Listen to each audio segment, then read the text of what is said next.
Kumekucha na kurasa za mwisho. Mimi ni Philip Cyprian, tukiwa tunakuja moja kwa moja kwa ajili ya kuweza kuangalia yaliyojiri katika magazeti kwa siku ya leo, lakini pia kuweza kuangalia yaliyochomoza katika wiki hii nzima katika magazeti na yaliyokuja. Na kubwa zaidi ni kwamba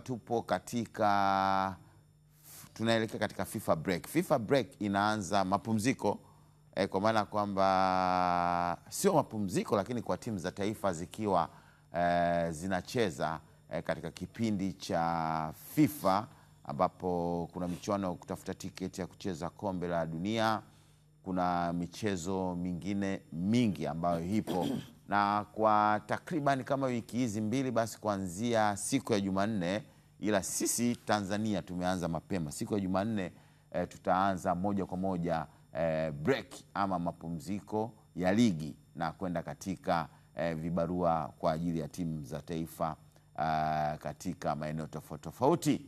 Na kwa kuanza basi ni kwamba Tanzania tarehe 8 itacheza na Zambia, ikiwa ni mchezo wa kutafuta tiketi ya kucheza fainali za kombe la dunia. Na kama hiyo haitoshi, basi itacheza katika wiki inayofuata, itacheza na Iran katika mechi ya kirafiki. Hii ni pamoja na matayarisho ya kombe la mataifa ya Afrika, CHAN. Kumradhi, sio CHAN, AFCON. CHAN imeisha. Nipo na Charles Abel pamoja na Molandi, na leo hii basi katika kipindi cha kurasa za mwisho, nikianza tu moja kwa moja katika gazeti la Mwana Sports, wanasema kocha mpya mbele kwa mbele. Katika gazeti la Mwana Sports jana mapema kabisa, Simba jioni iliweza kumtambulisha mrithi wa Fadlu katika benchi la ufundi, lakini kukawa kuna maswali mengi sana, na katika mjadala huu basi tutaweza kuangalia nini ambacho kipo katika swala hili. Na headline ya pili basi katika gazeti la Mwana Sports, Falls upepo umebadilika, ikiwa ni katika mechi zake kadhaa, na ikiwa ni katika kuelekea katika mambo tofauti tofauti tutaweza kuzungumza. Kuna story kubwa kabisa katika kurasa wa pili. Kuna story inahusu kocha mpya mbele kwa mbele, lakini katika ukurasa wa 3 katika gazeti la Mwana Sports, Falls upepo umebadilika. Sawa. Sasa swali kubwa leo hii ambalo tunadhani kwamba lingekuwa na mjadala mkubwa ni nafasi ya kuitwa kocha na nafasi ya kuwa katika swala la umeneja. Tuweze kufahamu hivi vitu viwili ambavyo vipo katika benchi la ufundi la aina yoyote. Nikisema hivyo kwamba mipaka ya neno kocha na mipaka ya neno meneja linakuwa linakwenda katika matukio tofauti tofauti gani. Charles Abel tutaweza kuzungumza, na pia tutaangalia kwa nini kocha, faida zake za kuwepo katika kusimama wakati wa mechi, na pia meneja naye akiwa ni ambaye kwa kiwango kikubwa meneja anakuwa anaweka vizuri logistics za timu katika kuelekea katika tukio fulani la mechi ama hata tukio fulani. Labda tungepata tu kwa haraka haraka tu wakati tukijiweka sawa tofauti ya kocha na meneja, tukianza na Charles Abel bila kuhusisha picha yoyote ambayo nayo, ukiwa unaielezea kama mwenyewe kwamba tofauti ya kocha na meneja ni ipi na nani ni bosi. Tuanzie hapo. Ukisema bila kuhusisha picha yoyote utakosa mfano. Kwanza utakuwa umeninyima nafasi ya kutoa mifano. Utakuwa umeninyima nafasi ya kutoa mifano, kwa sababu hivi vitu yani kuvidadavua lazima viendane na mifano na uhalisia. Ukizungumzia kocha na manager, kwanza unazungumzia tuangalie kwa wenzetu na sisi. Ndio. tukianzia kwa wenzetu ambao ni Europe, Ulaya. Manager ndio mkuu wa dawati la ufundi. Manager kwanza kitaaluma lazima awe kocha Ulaya, ambaye anapokuwa kocha yeye anakuwa anahusika na ufundishaji wa timu kwenye uwanja wa mazoezi, program zote za timu yeye ndo anaziandaa, lakini ndo anasimama kwenye benchi la ufundi katika mechi, lakini pia anakuwa na mamlaka makubwa zaidi ya hayo ya kufundisha. Ana negotiate mikataba ya wachezaji, anazungumza na wachezaji kuhusiana na afya zao, wakati mwingine hata kwenye usajili anakuwa na nguvu kubwa. Huyo ndo manager kwa Ulaya. Kocha kwa Ulaya ni msaidizi wa manager. Yaani kwa Ulaya, na ndio maana unaweza ukakuta manager ana wasaidizi wake wengi. Maana yake ni nini? Anapoandaa ile programu ya timu, kwamba labda wiki hii tunafanya programu hii, kinachofanyika ni kwamba wale makocha sasa jukumu lao ni kumsaidia manager. Jukumu lao ni kumsaidia manager kutimiza zile programu. Hiyo ndio utofauti wa kocha na manager kwa Ulaya. Ukija kwa Afrika, kocha ana nguvu kuliko manager. Kwa sababu manager kwa Afrika ni kiunganishi kati ya wachezaji na utawala. Manager inawezekana asiwe na taaluma ya ukocha kwa Afrika. Yaani yeye jukumu lake ni kuhakikisha zile affairs za wachezaji tu, kwamba bwana mchezaji amekula kwa wakati, timu imesafiri kwa wakati kutoka kambini kwenda sehemu fulani, lakini masuala yote ya ufundi kwa Afrika anabaki nayo kocha. Na ndio maana hata ukiangalia CAF hawajaweka kriteria za manager. CAF wameweka kriteria za kocha mkuu, wameweka kriteria za kocha msaidizi, wameweka kriteria za kocha msaidizi tena, kriteria za makocha wa makipa na makocha wengine. Hajaweka kriteria za manager, kwa sababu manager kwa Afrika ni miongoni mwa wasaidizi wa kocha mkuu. Yeye jukumu lake ndo kama vile timu wakati iko uwanjani inaenda kufanya mabadiliko, yeye ni kazi ana note na anatoka, tunamtoa mchezaji fulani anaingia mchezaji fulani, kuhakikisha vifaa sio wachezaji wa timu vifaa vimekaa sawa. Yaani hiyo ndio jukumu la manager kwa Afrika. Na kadi kama mchezaji amepata kadi, yeye jukumu lake ni kutunza zile taarifa ili labda mchezo ujao asitumike au vipi. Kwa hiyo ndio utofauti kati ya manager kwa bara la Afrika na kwa wenzetu Ulaya. Manager Ulaya ana nguvu kubwa kuliko kocha. Afrika kocha ana nguvu kubwa kuliko manager. Ulaya coach manager lazima awe kocha. Afrika manager sio lazima awe kocha. Morandi na mimi nafikiri Chaza ameelezea kila kitu. Amemaliza kila kitu. Kila kitu ameelezea yani. Tukizungumzia kama ni kwa maana ya vigezo, tuzungumzie vigezo. Vigezo ameelezea vizuri kabisa, kwa maana ni lazima kocha, utofauti wa kocha mkuu ambao uliopo sisi, kocha mkuu na manager kama alivyoelezea tayari, kwa maana sisi kwa Afrika na hasa kama Tanzania ni manager yuko chini ya yupo chini afu na kocha yuko juu. Lakini wenzetu Ulaya huko nchi zao zimeendelea kidogo, unaona kwamba wao baadhi kwamba wanaona kabisa kwa maana kocha ndio bosi mkuu na manager ndio yuko chini ya wachezaji, ambao mara nyingi sana manager anakupa anafanya kazi na nani na wachezaji mara nyingi sana, kama volizia Chazi, kwa maana kuweka taarifa za kila mechi, kwa maana kadi ya njano, kadi nyekundu, maana kama kitokea tatizo lolote, maana kabla ya mechi, siku moja kabla ama siku mbili kabla, huwa kocha anasana na manager. Hiyo kwa Tanzania, bwana manager vipi bwana, na nani amepewa kadi fulani, amepewa kadi mechi hiyo, nafikiri hataweza kucheza. Kwa hiyo ndio kazi ya manager kwa Afrika. Lakini sio kwa Ulaya wenzetu, manager maana kaona kabisa kama ni kocha mkuu. Kwa kocha mkuu anakupo kama ndo manager, anakupo kama ndo kocha mkuu, anasema technical bench, maana kama ndo bosi wa benchi ya ufundi ile lote. Ushaona? Lakini kwa Tanzania na kwa Afrika kidogo tumepishana kidogo na wenzetu Ulaya ambao wametangulia kwenye soka. Kwa unaweza kusema kwamba Chaza ameelezea vizuri, kila kitu tayari ameweka wazi. Kwa naamini kabisa wanafuatizia kipindi wanaosikiza kwa makini kwa umeelewa zaidi utofauti kati ya manager na kocha mkuu. Sana kwa Tanzania. Haya, hili swali tutaendelea nalo, tuweze kupata pia maoni ya mashabiki wao wanazungumziaje kuhusiana na utofauti kati ya kocha ama coach ama manager ambao limeleta mjadala jana jioni mara baada ya Dimitar Pantev kutamka kwamba ni manager mkuu.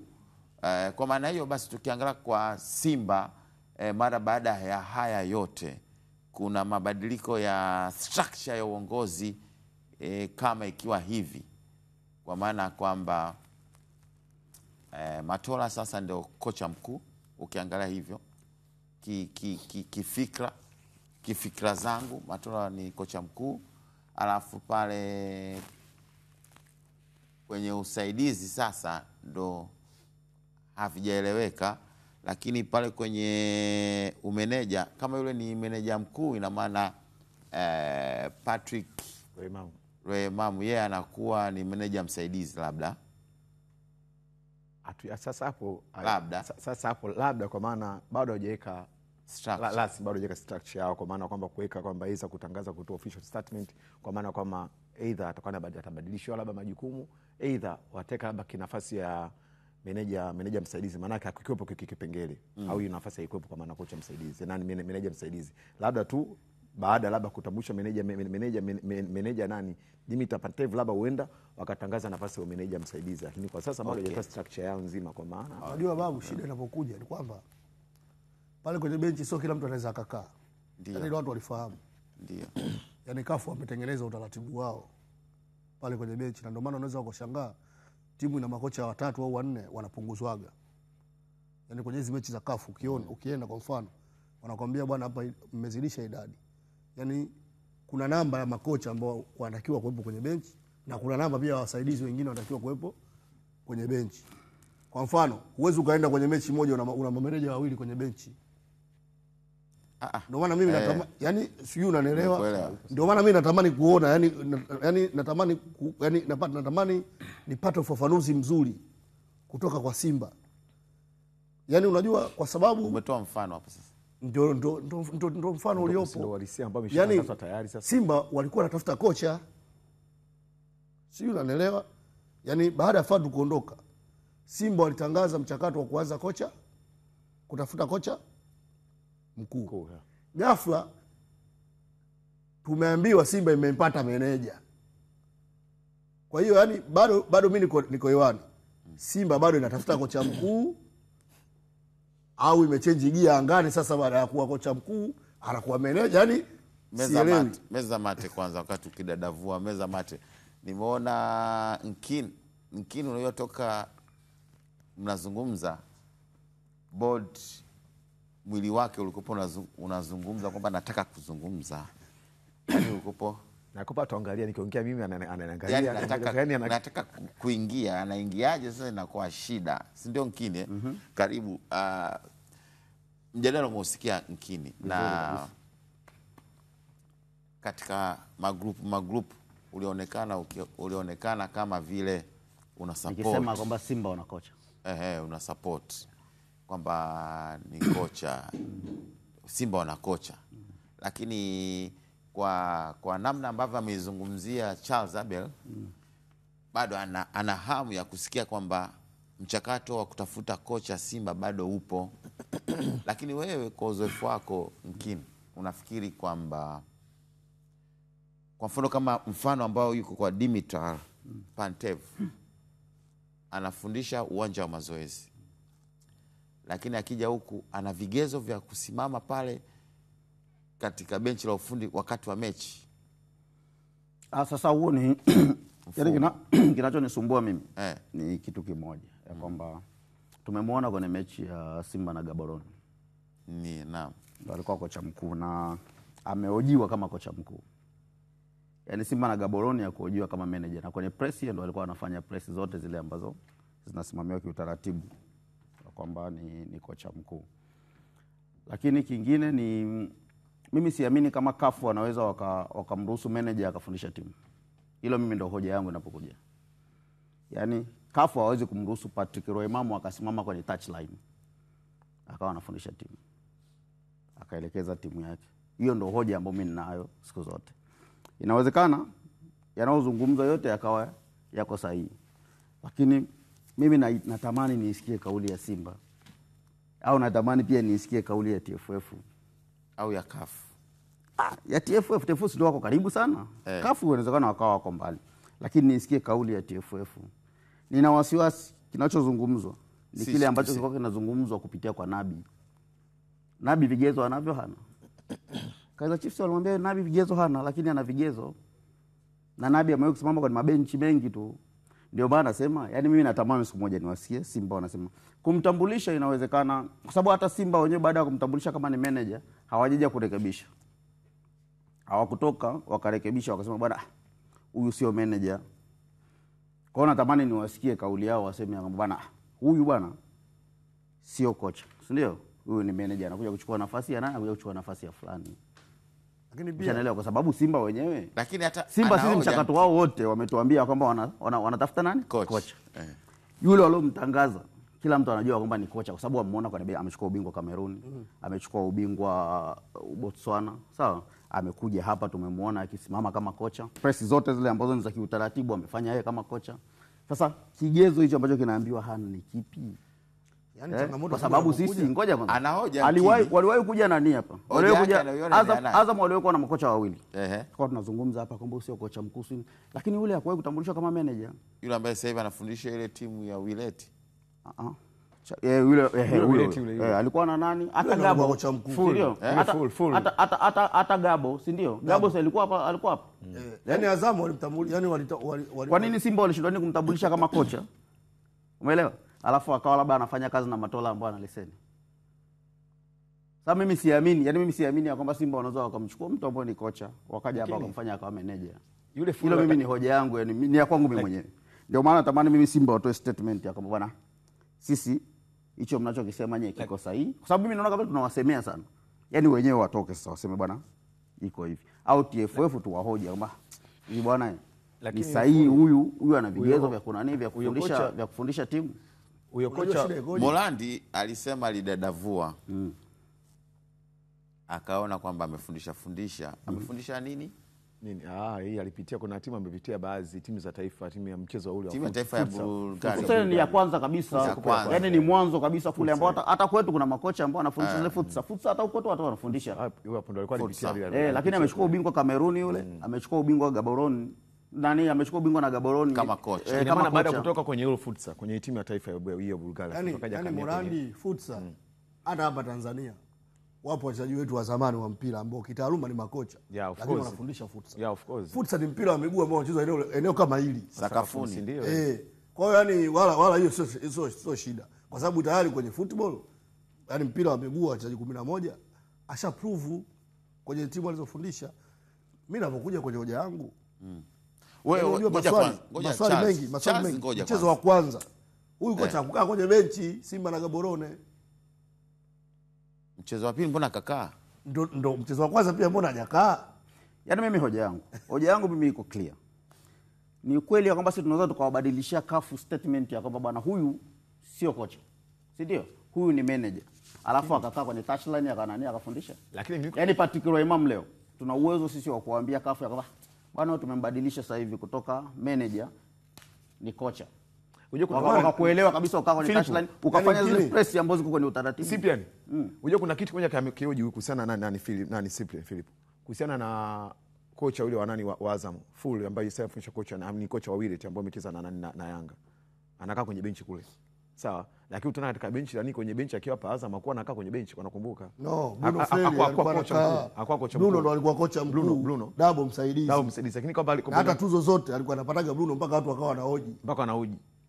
Yaani kwenye vyeti kwenye nyaraka za TFF na bodi ya ligi kocha aliyekuwa anatambulika ni Bruno Feli, ndio kocha mkuu kwa sababu alikuwa na CAF A. Lakini Azam alikuwa anamtambua kama kocha. Hakuwa na CAF A. Azam alikuwa anamtambua kama kocha, si ndio? Yaani kumtambuaje? Azam alikuwa anamtambua kama kocha, anamtangaza kama kocha. Yeye Bruno na nani na Dabo. Wote walikuwa makocha. Yaani wale wote ni makocha. Ni sawa. Kwenye nyaraka rasmi za TFF na bodi ya ligi kocha mkuu alikuwa ni Bruno Feli. Huyu mwingine akawa msaidizi. Yaani Dabo kwa vyeti vyake alikuwa ni msaidizi kwa sababu alikuwa nabii. Kwenye nyaraka nani? Na ndio maana tuzo zote za ligi tuzo za mwezi hakuwa anapata Dabo. Alikuwa anapata Bruno. Alikuwa anapata Bruno Feli. Ndio ambavyo ilikuwa na mpaka ndio maana watu wakawa wanahoji kwa sababu mwanzoni alitambulishwa Dabo, yani watu wengi wanaamini Dabo ndio kocha mkuu. Sasa watu wakawa wanahoji kwa nini tuzo anapewa nani? Bruno Feli. Lakini kwenye nyaraka za rasmi aliyekuwa anaonekana ni kocha mkuu ni Bruno Feli kwa sababu alikuwa anatimiza vigezo ambavyo ni yeye Bruno Feli alikuwa na UEFA Pro License ambayo kwa Afrika ni CAF A. Sasa changamoto inapokuja huyu kocha wa Gaborone, ndio maana mimi nimemuelewa sana hoja Yankini. Simba watoe clarification Yaani unajua yani hizi dilema zote ambazo tunakaa hapa tunajadiliana hivi na hivi na hivi ni utambulisho wake, kwa sababu Simba walituaminisha wanatafuta kocha mkuu. Ghafla Simba wanamtambulisha meneja. Inawezekana meneja, kwa sababu inawezekana kocha anakuja jina meneja, unasikia jina meneja, hata ukiingia kwenye nani yani ule mchakato wote wa makocha hata wa Afrika, Manfoz anatajwa kama meneja, atajwa kama kocha kwenye ule mchakato wote wa makocha. Huyu wa Simba anatajwa kama meneja. Makocha wengi hata tunasema kina Dabo wanatajwa kama mameneja. Sasa wanatumia na mameneja, yani kwa Ulaya nilikuwa namsikia Chazi wakati anaelezea tofauti ya meneja wa Ulaya na huku kwetu. Inawezekana Simba wanabadilisha utaratibu kwa sababu mameneja wa Ulaya na yani mameneja ni ule utaratibu tu wa kwamba unafanya kama jukumu gani kwenye timu. Yani Ulaya ndo maana nikasema Pep Guardiola ni manager. Ana manage timu zote. Kiafrika sasa hiyo tunakuja Kiafrika. Njoo Kiafrika. Kiafrika ina maana yake anachukua majukumu ya Patrick Roemamu. Hoja yetu tunapokuja kwamba kafu kuna yani qualifications walizoziweka za manager. Asa ule sana anakuwa na vigezo tu afisi tunaita meneja. Alafu atambui meneja. Au kuna kingine inawezekana. Alotengeneza ile press ya Simba akakosea. Ndio labda nayo yote yanawezekana kwa sababu kinacholeta utata si ile Simba walioitambulisha. Kwa nini asimame? Na mimi hoja yangu ni kwa nini asimame kwenye mechi? Mimi najua utaratibu wa kafu. Wewe utaratibu wa kafu chazo unaujua. Meneja inawezekana mechi ya pili aliingia pale kama msaidizi. Sasa ameingia kama msaidizi akawa ni touchline. Msaidizi kwenye mechi alisio kusimama. Kocha mkuu akawa nani? Kocha mkuu yule ambaye alisimama kwenye benchi mechi ya kwanza. Asimame kwenye benchi mechi ya kwanza. Kwa hiyo akawa amekaa alafu huyu inawezekana kwani si hata kuna wakati tulikuwa tunaona kipindi cha Fado anasimama Darien, kuna wakati anasimama Matola. Kwa nini mechi ya kwanza wasifanye hivyo? Ndio tunapokuja mechi ya kwanza inategemea huyu umemuorozeshaje. Unajua kafu wanachokifanya kwenye kuorozesha. Kafu wanakuja na listi yako tu. Bana samani, wewe ndio kocha mkuu vigezo vyako.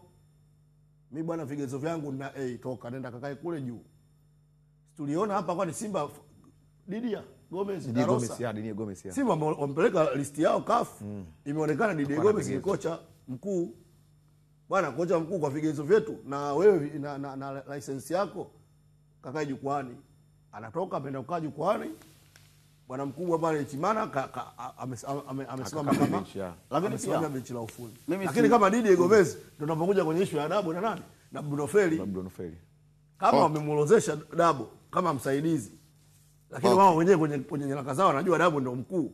Lakini kwenye mamlaka Bruno Feli kocha mkuu, Dabo msaidizi, hamna shida. Tutarudi katika hii. Morandi hifadhi, tutarudi tupate na maoni ya mashabiki wanasemaje, lakini kocha Simba ni huyu kama gazeti linavyosema. Kocha Simba ni huyu. Lakini pia gazeti linamtambua kama kocha ni meneja. Umesikia nani hiyo story ukiisoma hiyo story ilikuwa ni kabla Simba hawajamtambulisha kama meneja. Kama meneja. Yaani hiyo ni story ya chanzo cha ndani before hajatambulishwa. Lakini pia mimi nalitetea gazeti. Unalitetea gazeti? Kwa ni kocha kitaaluma. Bwana ngoja nikuulize nitoe hoja yangu mimi pia msingi. Hakuna kinachomtofautisha yule na kuwa kocha. Yaani hiyo lazima tuiweke wazi. Hakuna kinachomtofautisha yeye na kuwa kocha. Amesomea, ana vyeti, si ndio? Utaratibu wote wa ukocha anao, amefundisha, amechukua makombe, ni kocha. Hana leseni. Hizo leseni ambazo tunazungumzia sisi, si ndio?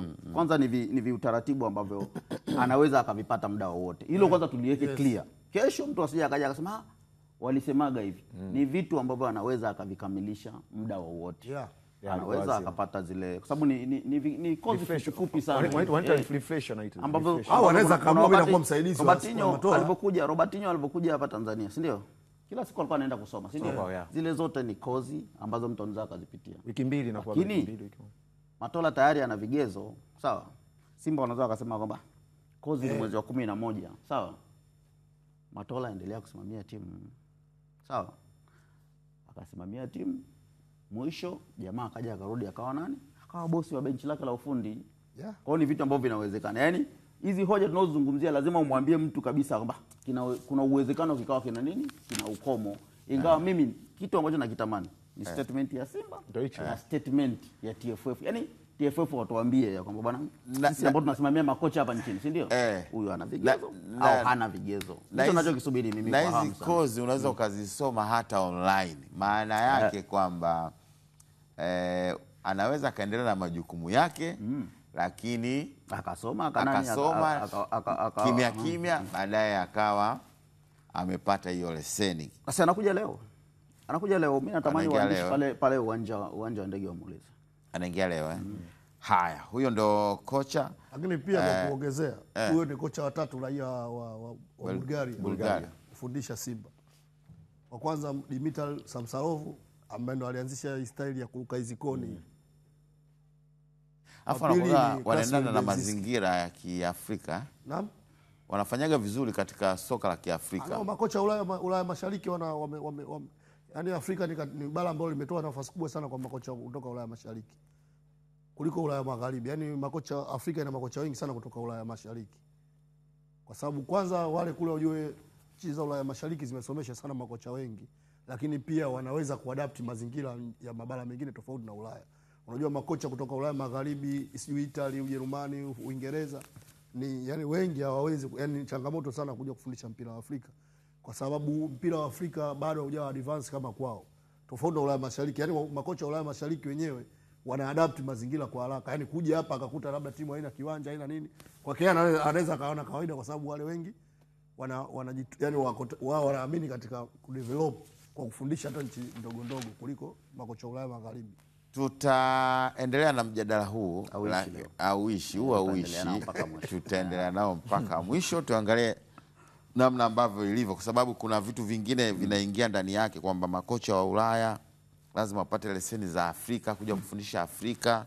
Sijui makocha wa Afrika wakitaka kwenda Ulaya lazima wapate leseni za Ulaya kwenda kufundisha Ulaya, japo ni wachache. Sasa vitu kama hivyo kuanzia msimu ujao ndo kitanzi. Kafu sasa inapiga kitanzi kikubwa, inaongezea nini? Yaani sasa hivi kuna kitu wameintroduce Kafu yani Kafu Pro license kama ambavyo Europe, ambao kuisoma hiyo gharama yake ni $15,000. Kwa hiyo kuanzia msimu ujao kama hauna Kafu Pro license hautopata ile tunasema uhalali wa kusimama kama kocha mkuu kwenye mechi za Ligi ya Mabingwa Afrika na Kombe la Shirikisho Afrika au kufundisha timu ya taifa. Hiyo ni kwa wote. Yaani Afrika nzima. Unajua na Ulaya tayari wana pro license. Afrika hatakuwa na pro license. Sasa unajua hapa katikati Kafu walibanwa na FIFA kwamba inakueje nyinyi mnasema kwamba makocha wa Ulaya nyinyi hamna pro license. Kwa nini anayekuja na mna Kafu A? Kwa nini mtu wa Ulaya mwenye A akija Afrika yaani mnamzuia? Kwa sababu ukiangalia level ya pro license ya Ulaya ni kubwa sana kuliko level ya Kafu A. Kwa hiyo sasa kama mnataka hivyo, basi na nyinyi muintroduce Kafu Pro license. Yaani sasa tunaenda hivi. Sawa. Yaani Kafu A iwe sawa na UEFA A, Kafu Pro license iwe sawa na UEFA Pro license. Sasa hiyo itaathiri bila shaka. Sio athari, kwa sababu mwisho wa siku sinabidi watu wasome na mtaala mpya. Kwa hiyo kusoma ni $15,000. Yule Ndaragije si anayo ana pro license. Hana. Makocha wenye pro license Kafu walifanya mwaka jana ndo walifanya pilot study ambapo nadhani walikuwa makocha kama 7 hivi. Nakumbuka alikuwa Rulani, alikuwa kocha wa timu ya taifa ya Morocco huyu. Kuna makocha kama 2 kutoka Morocco, kuna makocha kutoka Egypt na Rulani Mokwena. Makocha kama 7 hivi ndo walifanya hiyo study ya kwanza ya hiyo Kafu Pro license, walifanyia Morocco. Na serikali ya Morocco ndio iligharamia ile masomo. Kwa hiyo makocha wote, yani almost makocha wote ya Afrika inabidi sasa mwakani wanaanza moja tena. Kwa hiyo sasa inabidi uongee na jamaa wako akasome kidogo, akaongeze kidogo pro license akaipige. Mambo ya bahati.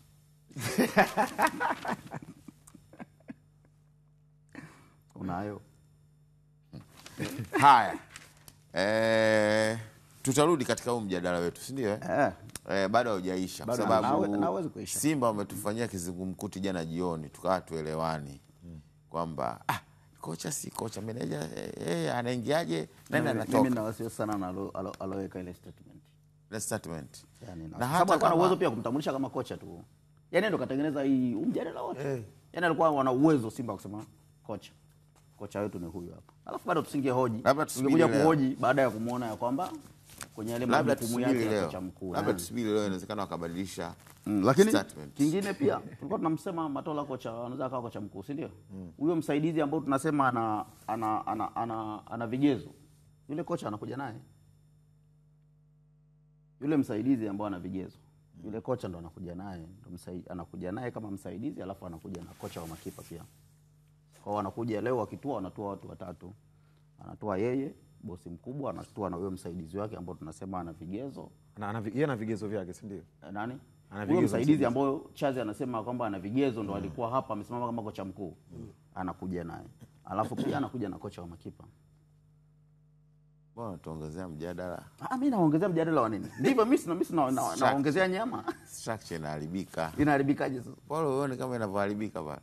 Kwa nini? Kuna kocha wa makipa. Hakuepo. Huyu aliondoka, kocha wa makipa aliondoka na Fadlu. Aliondoka na Fadlu.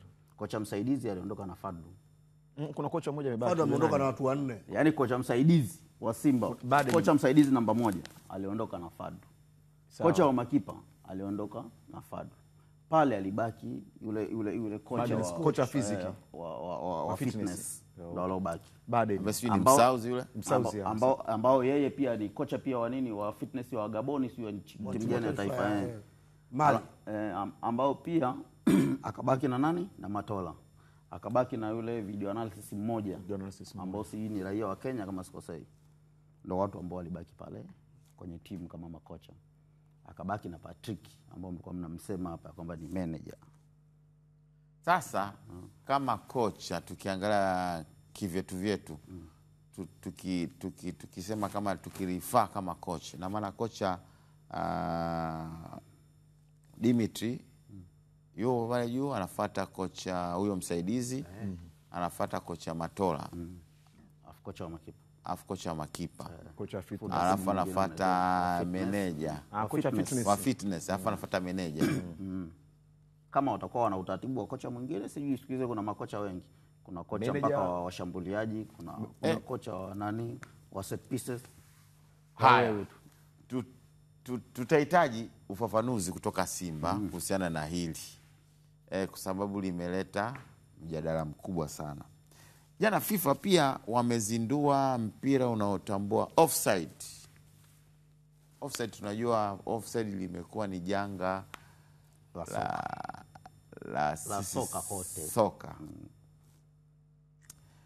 Kupo kuna VAR, kuna nini. Sasa maana yake AI, Unaona AI, maana yake ni katika kusoma. Maana yake AI iko more technologically than VAR. Au AI maana yake haitumii muda mwingi sana kutafsiri offside kuliko kocha atoke aende akaangalie kwenye skrini aone kweli. Lakini je, football inaelekea wapi? Kwa sababu ilishasema kwamba kuna refa anaweza akawa robot kipindi fulani, kama unakumbuka. Na kwenye ile klabu bingwa dunia watu kuna wazo ni mwamuzi kweli. Wale wanaanza kupata mashaka. Mwanadamu mwamuzi kweli. Haya, kwa hiyo sasa hii nayo inaleta ukakasi. Mimi kwangu vikorokoro vingi vinavyokuja kwenye soka vinaharibu ladha ya football. Kwako wewe? Yaani hata VAR mimi naona inaharibu ladha ya football. Yaani natamani tu bora tuboreshe tu kwa waamuzi. Wasimamie kile ambacho walikuwa wanaweza kusimamia. Kwa sababu bado hata VAR watu wanalalamika. Kuna magoli yanafungwa hapa, mwamuzi anaenda kuangalia, bado baadaye mtu anakuja kwamba ile ilikuwa offside. Na yeye baadaye anakiri, anasema nilikosea bana kuangalia. Yaani waamuzi nao wanakiri kwamba walikosea pia kuangalia VAR. Kuna matukio mengine ambayo anatakiwa kwenda kwenye VAR, mwamuzi anaamua tu haendi kwa sababu si ndo bosi. Haendi. Kesho kutwa anakiri kwamba bwana bado hapa pia nilikosea, kwa sababu bado hata hivyo vyote unaovileta bado vinabaki kwa binadamu. Kuna mfano ambao upo sisemi, yani nikizungumza nafikiri itasaidia. Mfano mtu kachezesha mechi refa hawezi kuona ile tukio la kwanza kabisa lile kama ni offside. Lakini wewe ambaye uko nyumbani, ambaye unaangalia kwenye television, unaweza ukarudiwa kama mara 3 ukaona kama ni ile ni offside. Kwa hiyo wewe nyumbani una faida ya kuona kwamba ile ni offside. Lakini refa ambaye kwanza, huyu refa anakimbizana pale kwenye uwanja, wakati mwingine inawezekana akawa nyuma ya mpira, na inawezekana hata wale wasaidizi wake wakawa hawajajiseti vizuri na wasiweze kuitambua yani offside. Na bado wanaweza, yani yule anaweza akapata nafasi ya kwenda kwa VAR. Bado akaangalia, akakaa pale dakika 5. Alafu kesho kutwa anatuletea statement ya kwamba ili tukio nilikosea. Mimi bwana sina shida na marefa, sina shida na teknolojia. Umetofautiana na Nkini. Yani mimi sina shida na teknolojia, mimi nina shida na watu. Yani marefa wajua watufanyia kusudi. Yani umeelezea vizuri hapo kwamba sisi tunaangalia kwenye runinga. Unajua kuna tukio hata likitokea, nyinyi wenyewe wote mnakubaliana kwamba kwa nature tukio lile refa tunamuonea. Yani kunakuwa na yani inatengeneza kweli controversy kwamba unasema katika hali ya kawaida kwa macho ya kibinadamu pale refa tunampa benefit of doubt kwamba hata ningekuwa mimi ningehitaji kujiridhisha zaidi. Lakini kuna matukio babu ni obvious onekana. Yani kuna matukio haihitaji sijui hata VAR, yani ni kitu ambacho hata mtu ambaye sio refa kitaaluma ukimpa filimbi na anatoa adhabu. Mimi nitatolea mfano tukio moja. Juzi Arsenal tumecheza na nani? Tumecheza na nani? Na Newcastle. Yani lile tukio ambalo yule Victor Yokeres amenywa penalty. Yani tangu mwanzo unaona kabisa hata hakukuwa na sababu ya refa watu wa VAR kuintervene. Kwa sababu Yokeres ameshampiga chenga kipa. Inawezekana vipi mtu ajiangushe? Inawezekana. Yani mtu anatazama goli inawezekana vipi na ajiangushe? Refa ameamuru kwamba ni penalty, na kwa sababu pia VAR ina protocol zake. Wanasema kama tukio sio obvious error ndio refa, yani wale watu wa VAR wana intervene. Lakini kama refa akijiridhisha na sio obvious error, wale wa VAR hawaruhusi kuintervene. Cha ajabu wale wenyewe wamelazimisha na kuintervene, na ndio maana mpaka bodi ile ya PGMOL imeomba msamaha hasa. Kwa hiyo ni wao kwanza hawakutakiwa kuingilia. Wamelazimisha kuingilia tukio. Na wamempeleka kule, yani wao ndio wanamuelekeza refa. Na juzi inasemekana kuna imevuja sauti. Yani Bukayo Saka anamuuliza refa, "Kwa nini umeingilia?" Refa anasema, "Bwana mimi mwenyewe nimewasikiliza tu wale watu wa VAR." Kwa hiyo na maana yeye mwenyewe kashindwa kusimamia msimamo wake. Kwa hiyo inawezekana teknolojia sio tatizo. Ndio tutabudi kwa Nkini. Watu ndio matatizo. Yani mimi hata kuna vitu unaviangalia hata kwenye ligi. Juzi mimi kuna tukio, naomba tu niliseme. Kuna tukio la mechi ya Azam na JKT. Mimi mwenyewe naangalia, niko na mtoto mdogo yuko darasa la 6. Anaambia dadi ile pale ni penalty. Tukio la striker wa Azam. Ametoka kutoka katikati ya uwanja. Si ndio? Anakimbia anaenda kufunga. Yuko peke yake. Amekuja beki nje ya 18. Beki kamchezea rafu. Kabaki na kipani ilikuwa ni touch ya kwanza, alafu ana score. Unajua kuna kitu akachezewa foul. Mwamuzi kaamuru ni foul. Umeshaelewa? Hakutoa kadi yoyote. Asante. Tumeze mate alafu tutarejea kwa sababu leo unakwenda. Nataka tugusie vitu mambo offside Nataka tuambie hiyo tukio ambalo lilikuwa liko viwili leo vikubwa, offside na hiyo kocha ama meneja. Tutarudi hapo tupate mapumziko. Twende katika viwanja vya Gymkhana asubuhi kuna bonanza. Half bonanza wenyewe wanaita half bonanza la michezo tofauti.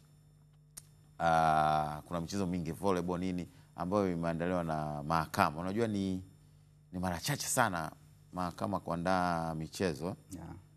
Kwa hiyo leo tunabahatika kupata angalau kidogo. Twende kwa Idrisa, tupe kwa ufupi tu, baadaye tutaweza kuungana nao hapa kuweza kufahamu hilo. Philip Cyprian kutokea katika studio zetu hapo za Azam TV. Na mimi nipo hapa katika maeneo ya Gymkhana, na kama unavyoweza kuona aerobics zinaendelea hapa katika viwanja hivi, na kubwa zaidi ikiwa ni mahakama bonanza katika kanda hii maalum ya jiji la Dar es Salaam. Lakini hapa nilipo nipo na mwenyeji wangu yeye ataenda kutukaribisha, kutuambia mipango mizima ya siku ya leo ameiratibu vipi kuhakikisha bonanza hili linafana. Mzee wangu, habari za asubuhi. Asante sana. Mimi naitwa Arnold John Krekiano, ni jaji wa Mahakama Kuu Kanda ya Dar es Salaam. Naam, na pengine kubwa zaidi ni watu wanataka kufahamu bonanza hili ambalo mmeandaa mahakama. Mipango kwanza ilianzia wapi mpaka kuhakikisha mahakama leo hii mnakuja na bonanza? Asante. Kwa kila mwaka tunakuwa na maadhimisho ya wiki na siku ya sheria, na tarehe 1 Februari mwaka huu tulifanya bonanza kama hili ambalo tulishirikiana na wadau wetu wa mnyororo mzima wa utoaji haki katika kuimarisha mahusiano yetu na wadau, lakini pia kuweka utimamu wa mwili kwa ajili ya utoaji wa huduma mzuri. Sasa kufuatia bonanza lile ilionekana kwamba tufanye bonanza lingine kwa sababu afya muhimu kila wakati, na kwa hiyo safari tumeamua kwamba kwa mwaka tutafanya bonanza mara 2, na kwa hivyo hapa tumekutana mahakama na wadau wote wa mnyororo mzima wa utoaji haki, polisi, magereza, mawakili wa kujitegemea na taasisi zote zinazohusika na utoaji haki kwa ajili ya kufanya mazoezi kuimarisha afya, lakini pia kudumisha ushirikiano na mahusiano mazuri kati yetu. Na pengine malengo hasa makubwa, pengine mnaenda kuangalia nini hasa? Tunaangalia utoaji huduma mzuri. Mahakama inayo dira ya kuhakikisha kwamba tunatoa haki kwa wakati, lakini katika kufanya hilo tunashirikiana na wadau wetu. Kwa hiyo tunaamini kwamba watumishi wenye afya nzuri wanaoshirikiana na wanaoshikamana ndio wanaweza kufanikisha katika utoaji huduma huo na kufikia ile dira ya mahakama kutoa haki kwa wakati. Na ushiriki wake upoje katika bonanza hili? Ni wadau wenu tu au watu wote wanaweza kuja kushiriki? Kwa hapa tumeandaa kwa pamoja kati ya mahakama na wadau wote wanaohusika na mnyororo mzima wa utoaji haki. Lakini sisi tunajua wadau wetu ni zaidi pia wale ambao wanashiriki moja kwa moja, hata wananchi wetu wa kawaida. Kwa hiyo huu ni kupanua wigo wa ushiriki, na tunadhani kwamba wakati mwingine tutawashirikisha watu wengine. Kwa hapa leo tunazo taasisi za haki jinai, lakini pia za haki madai ambao tumeandaa wote na tutashirikiana wote kwa pamoja, lakini wakati mwingine tutaendelea kupanua wigo zaidi. Na michezo pengine nayo ipo mingapi katika bonanza hili? Naona pale watu wanapasha pale mpira wa miguu, lakini natarajia kuona michezo mbalimbali. Asante sana. Kwanza tulikuwa na mazoezi ya viungo asubuhi, kama unavyoona naendelea hapa, lakini pia tuna michezo ya mpira wa miguu, mpira wa pete, tuna riadha, tuna michezo mbalimbali ya kuvuta magunia, kukimbia na magunia, kukimbiza kuku, michezo ya bao ya asili, hata kukuna nazi na hata rede. Kwa hiyo yote ni katika kuhakikisha kwamba kunakuwa na ushiriki mzuri na utimamu, lakini pia katika kudumisha michezo yetu ya asili. Wadau ambao bado hawajafika katika eneo hili la Gymkhana, pengine unawaambiaje sasa? Mpaka sasa hivi wameshakosa kitu kikubwa, wameshakosa mazoezi, lakini bado tuko hapa na baadaye pia tutaendelea na mazoezi na burudani pia. Sisi lengo letu ni kuhakikisha kwamba tunashikamana pamoja katika kuweka mahusiano yetu mazuri, ili wale wananchi tunaohudumia wahudumie na watu ambao wana afya njema, wana furaha, lakini pia wana mshikamano kaita yetu. Nikushukuru sana ndugu yangu. Asante sana Azam Media. Naam, kama ulivyoweza kumsikia huyo ni mratibu wa tukio zima hivi, lakini kama unavyoweza kuona huku kinachoendelea ni aerobics, watu wanaendelea kupasha wakiwa wanasubiria michezo yao. Kama ulivyoweza kusikia, kuna kukuna nazi, kuna kuvuta kamba, mpira wa miguu, draft. Ngoja niongee na mdau mmoja hapa. Yeye ataenda kutuambia anaitwa nani. Bwana ndugu wangu, kwa majina unaitwa nani? Mimi naitwa Ramadhani Lugemarira. Kama watu wana vyeo vyao, pengine upo sekta hii. Mimi ni hakimu mkazi mkuu Dar es Salaam hapa. Leo hii umejipangaje? Kwanza unaenda kushiriki katika mchezo gani? Kwa kweli mimi na mchezo mpira wa miguu, bao pamoja na kukimbia kwa gunia. Yote yangu hiyo. Bwana, hapo katika michezo hiyo uliyoitaja mitatu, upi una uhakika kwamba utaibuka? Kwa kweli kwa mpira wa miguu, si timu ya mahakama tumejiandaa vizuri. Kwa mpira wa miguu, kwa kweli tutafunga wote, tutashinda. Wadau ambao hawajitokeza mpaka muda huu, pengine unawaambiaje? Kwa kweli lengo la bonanza hili ni kuweka watu afya zao ziwe imara katika kazi. Kwa hiyo wadau ambao hawajitokeza safari nyingine wafike wote hapa bila kosa, kwa sababu ina faida sana katika ujenzi wa afya. Kazi zetu za mahakama sio tu mahakamani peke yake, bali tukae kazini, lakini pia tufanye mazoezi kuimarisha miili yetu. Nikushukuru sana ndugu. Asante sana. Naam, ngoja tutafute mama mmoja. Mamangu, Wema. Kwa majina unaitwa nani? Naitwa Mary Mrio. Kwa upande wako umejipangaje siku ya leo? Nimejipanga kushinda. Kuna michezo mingi hapa nimeambiwa. Pengine wewe unaenda kushiriki mchezo upi? Ninashiriki mchezo wa kula, kushindana kula. Uko vizuri? Niko vizuri sana. Shinda? Nitashinda. Unatokea sehemu gani wewe? Kabila gani? Natokea Kilimanjaro. Kilimanjaro nakula kweli? Nakula sana. Mchezo wa kukuna nazi vipi? Kukuna nazi? Tuache watu wa pwani. Tuache watu wa pwani. Asante sana. Kwa majina unaitwa nani? Naitwa Winnie Kairanya. Upande wako umejipangaje? Nimejipanga vizuri kabisa. Mchezo gani unaenda kushiriki? Nitakuna nazi. Unatokea wapi? Musoma. Musoma na nazi. Wapi na wapi. Lakini nimekaa mjini naweza hiyo. Nikushukuru sana. Asante. Naam, Philip Cyprian, kama unavyoweza kujionea, hili ni bonanza la mahakama, lakini kushirikiana na wadau wao mbalimbali ambao wanafanya nao kazi. Kutokea hapa viwanja vya Gymkhana, nikwambie tu bado tupo sana kwa kile tunakuletea matukio haya muhimu. Tutashuhudia mpira wa miguu, lakini pia tutashuhudia shindano la kula, mashindano ya kukuna nazi. Nipo hapa, kinihitaji tu nitakuja. Idrisa pale kuna mtu amejitokeza anasema anapenda kula. Anapenda mashindano ya kula. Na kajiandaa kushinda. Mimi namuunga mkono. Mimi nasema mashindano ya kukuna nazi. Mimi nimependa kukuna nazi. Kukuna nazi. Natamani siku moja nione. Shindano la kukuna nazi. Ndio uende Gymkhana leo. Bado muda. Bado wako paka kwenye saa 6 hivi. Michezo tofauti. Mimi kuna nazi. Morandi kuna kitu kakiona pale ndio kinachomchanganya, ndio maana anataka kwenda. Kitu gani sasa? Achana naye huyu. Jamani. Hayo ni mashindano ya, unajua, katika mjumuiko wa jamii moja kukutana inaleta furaha. Tumeweza kushuhudia watu hao wamefanya kila linalowezekana kuweza kuleta furaha miongoni mwa wanahusika sana na mambo ya sheria, kutafsiri sheria,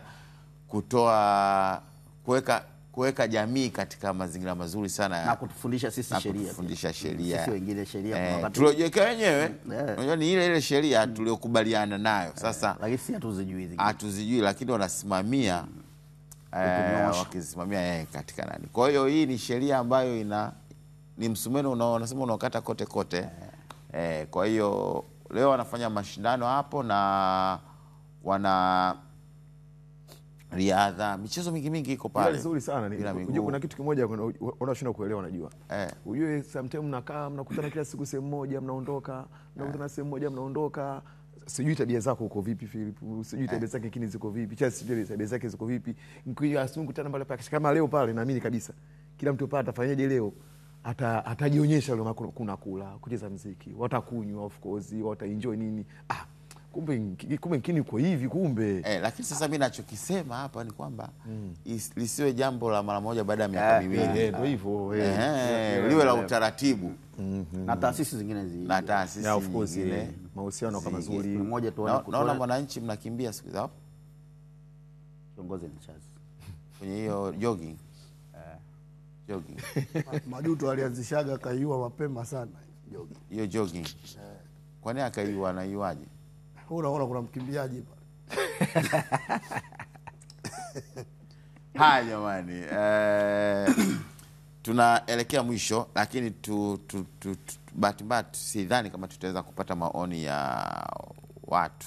Lakini mjadala wetu leo ulikuwa ni kocha ama meneja kuweza na offside.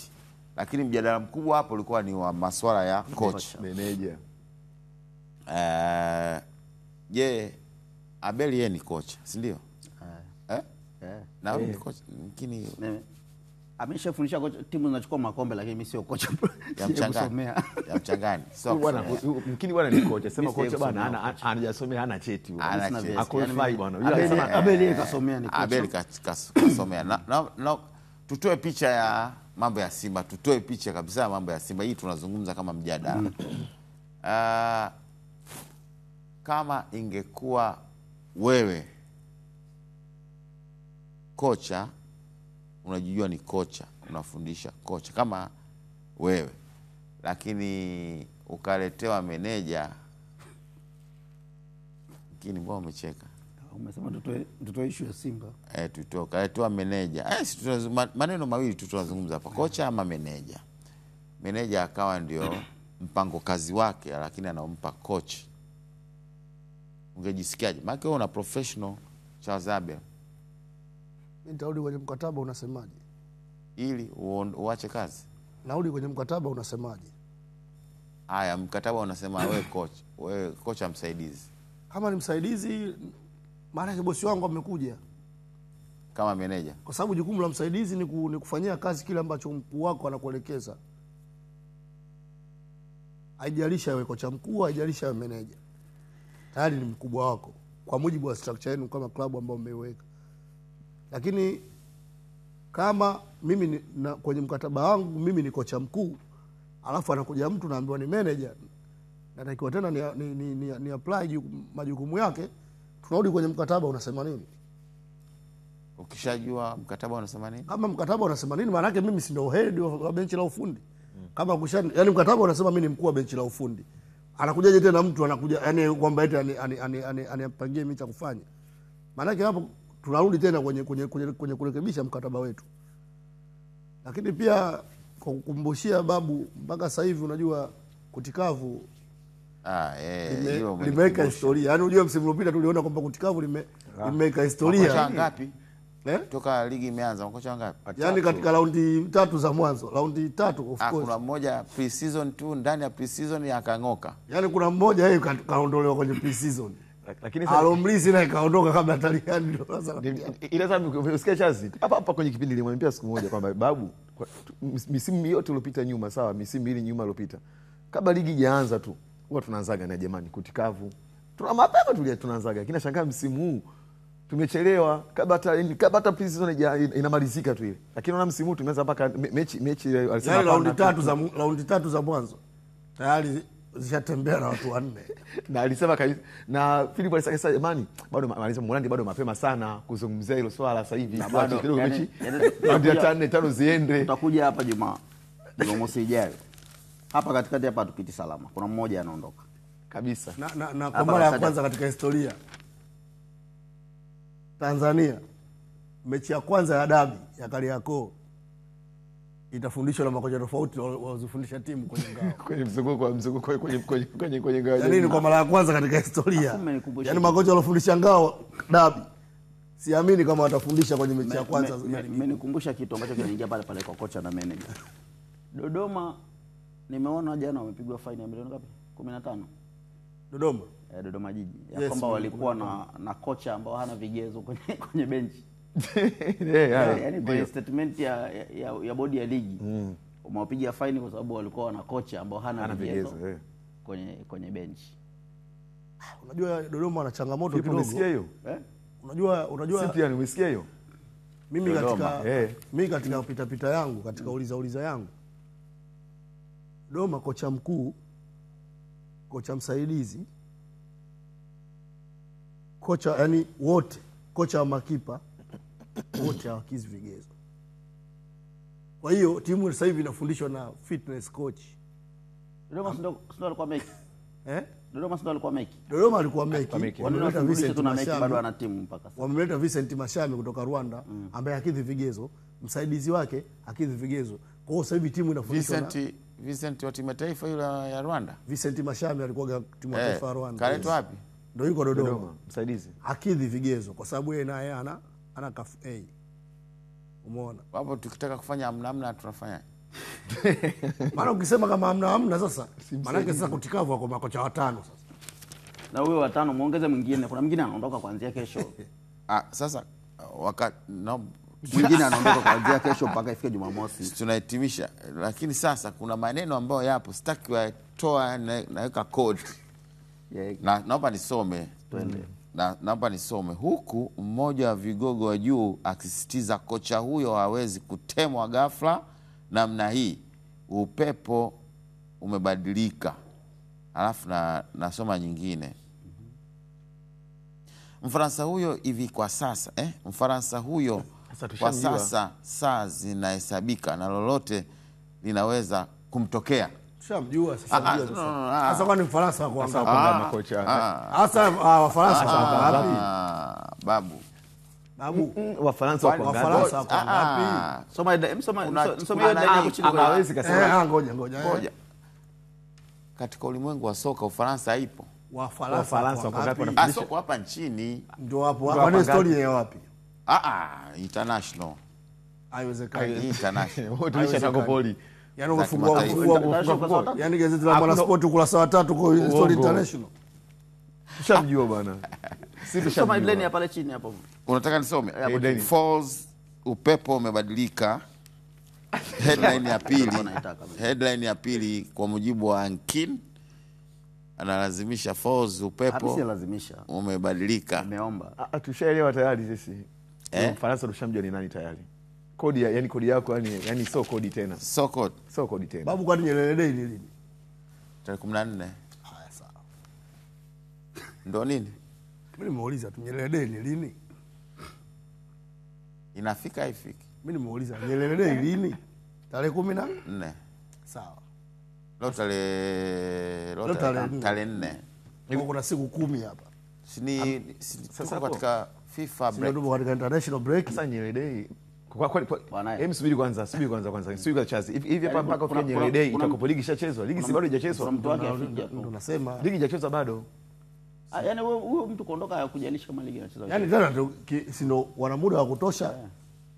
Hata akija mpya kuadapt timu. Tutazidi kudadavua kocha ama meneja. Sawa tunasubiri statement. Wakati huo tunasubiri kwa hamu sana statement itoke. Lakini statement sio katika ile group letu tunajabiri Juma alisema hajatia neno. Alisema ni waache wengine waongee. Naangalia tu. Wewe ulikuwa msubiri. Lakini statement tusubiri kutoka kwa Tifu, tusubiri kutoka kwa Simba. Tifu focus wao nyimkiweka pale kwenye benchi. Tujipe assignment. Wanakuja na taarifa. Wao TFF sasa hivi na taarifa na statement. TFF sasa hivi ni hivi tu. Wanakuja na statement yao. TFF sasa hivi yani mimi TFF sasa hivi anataka story na mtu. Yani tahadhari sasa hivi TFF. Haya jamani, tumefika tamati ya kurasa za mwisho kwa siku ya leo, lakini nikujuze tu kwamba mara baada hapa kidogo tutaweza tuangalia mazingira yako vipi katika mashindano ama bonanza hili la mahakama ambalo linaendelea katika viwanja vya Gymkhana. Kwa sasa hatuna mengi, tusubiri ujio wa kocha wa Simba Dimitri ambao wanaingia leo.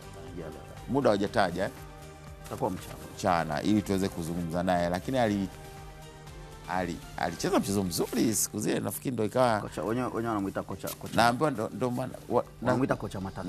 Na matatu. Naambiwa kwamba yani kuna timu pia ilikuwa inamezea mate. Imepambana kweli. Imepambana wakazidiwa. Yani bila dakika mwisho. Dakika mwisho. Haya, asante sana jamani, nikutakie Jumamosi njema.